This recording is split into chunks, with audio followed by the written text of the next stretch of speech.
Good evening, Kishore. I'm happy to have you in this interaction today of Manufacturing Business Forum, and where we will be discussing on the post-pandemic picture for the manufacturing industry for India as well as for the world. So, thanks for coming. Thanks for your time.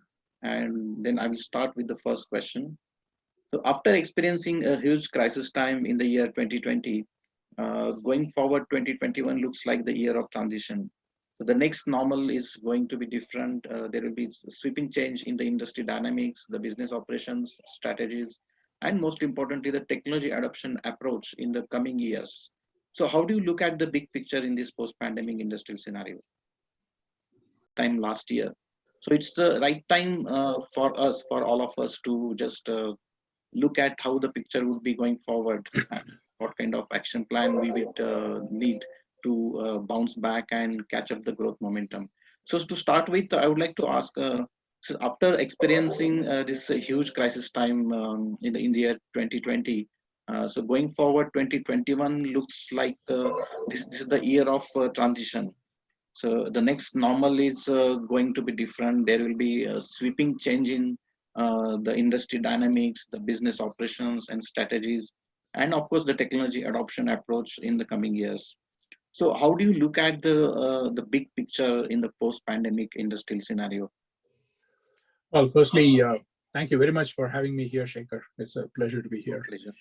And, I think this, like everybody has said this, and I've said this many times before, this is a very unprecedented situation that we're all facing. But the good thing about it is the vaccine is out.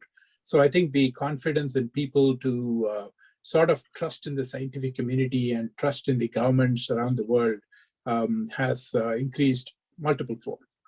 And so life is coming to a normalcy, like you rightly said, a new normalcy. And I think in this new normalcy, one of the first things I believe companies will have to do is reflect and think about what was their core values that they built their companies on in the first place. And I think if the core values, they cannot change. This is a situation that happened, but I think what the situation has brought to all of us is to understand who we are. And once we know who we are and why we set out being in the businesses we are in, I think it gives a new, sort of a North Star for us to follow. And that is going to be essential. In my view, companies have to reflect, companies have to understand their core competencies and their core values, and then build on the same. Number two is that I think financially, companies need to be more focused on cash. It was obvious that the banks were reticent to lend because they didn't know what the outcomes are going to be. And at the same time, cash was needed to sustain the business operations, even though it was on a mothballed basis for most companies for a long periods of time. Having said this, the good thing out here is that human nature is never going to change. I think all of us have gotten into the mode where we are consumers and we are true consumers, and we are very happy to consume, and we have seen the joys that consumption brings, which means that more and more manufacturing, more and more products and services, more and more innovations, and the world changes, right? But the underlying human need and greed never changes. So I think that will definitely bring us back to the new normal, whatever the new normal is, very quickly. And it is also very important that at the end of the day, trust is built. And trust is built when, as we come out of this whole thing, everybody understands that all of us went through the same pains. And that, every country or every city or every individual, I think we've all been through a lot of pain over the last year. And I think there should be reflections and learnings out of this pain as individuals. And I think that will help us all build ourselves into a better world tomorrow. Now, when we come into manufacturing, needless to say, I think we will have to look at productivity. We'll have to look at efficiencies, but most importantly, we'll have to look at it and say that, what did we do good before? What did we not do good before? How do we optimize? How do we legitimize? There are many, many things that are going to come about as we go through 2021. So I believe it's going to be a very exciting 3 quarters ahead of us. And I think it's going to make the difference between the doers and the thinkers, and I'm looking forward to it. Good. So, this COVID-19 crisis has created an imperative for companies to reconfigure their operations and an opportunity also to transform them.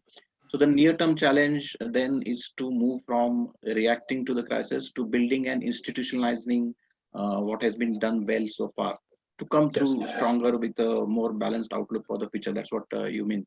So, that's would you correct. like to give short examples from your organization and can you highlight the big ideas defining the year ahead, which will help manufacturing businesses to catch up with the growth momentum?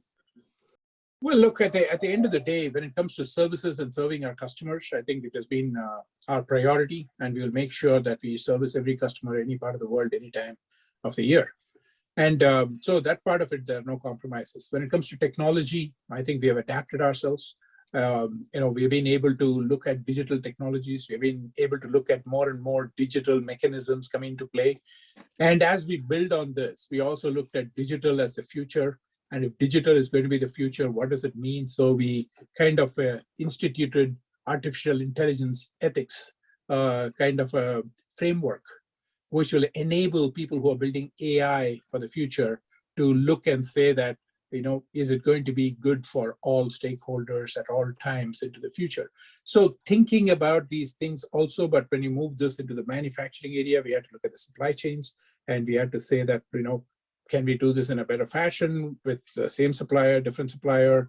Do we have alternatives? And then we have to look at it and say that, look, in the future, when we are building more, how do we build the future supply chains? How do we build our future factories? How does IoT play into this? So all these have been ongoing conversations for us. And also the world is evolving for us in terms of electric, and Rolls-Royce is moving into a net zero economy is where we'd like to result in eventually. So we're looking into electric, hybrid propulsions. So all these new innovations, new technologies that are coming about, the way we think about them using digital, the way we think about them using IoT, all this is just evolving for us as I speak to you today. Okay.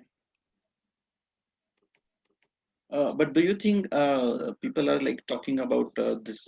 We have actually getting into the growth momentum, and a lot of industries have already showed the positive signs of getting into the track which was there before the pandemic. So, do you think this situation is really? I mean, there is really a growth momentum happening, and how sustainable that is? In some ways, I do see the growth momentum, and I can only relate this to what I see around me. And whenever somebody talks about a bubble that's happening in something, you look around you and the people you interact with, and you genuinely feel the buzz amongst your peers, your colleagues, your friends, your social setting. And so when I look around me, and you can do this as well, Shekhar, when you look around, you will see how people are moving about as though nothing ever happened. The confidence is back in people because they all know that they can wear masks, they can do social distancing, and soon enough the vaccines are coming. So there's a little bit of sort of an energy that has come back into the system. And I think that energy is driving the consumption patterns, which is driving some of the revival of the economy. But having said that, this is going to sustain for about another couple of quarters until the end of the year. But then the rest of the things will start coming into play, right? More and more of tourism, more and more of education, more and more of healthcare. So there's going to be all these needs that are going to get fulfilled over the next 6 months or 8 months. But beyond that, the world will come to a plane where, again, we have to think about it. What's the next GDP spur that is going to come about? And when that happens, and we are focused on manufacturing, and we have put in the right efforts to do the right manufacturing, and I think then we will start moving ourselves into a little different plane in India. And I think the world itself will move itself into a different plane of how things get done and how trade gets done between countries. That's going to impact on what happens locally on a global scale. Correct, correct. So, what would be the factors one should look at while managing and sustaining the growth in the coming years? Well, number one is I think customers are going to be very different, right? Customers are going to be looking at it, and I already see a lot of my friends are, in a work-life balance. It used to be, we all used to say, let's work a lot more because we need to keep growing, ambitious. And a lot of people are saying that we need to provide enough time for life as well. So I think people are going to be having a more balanced work-life situation as we go forward.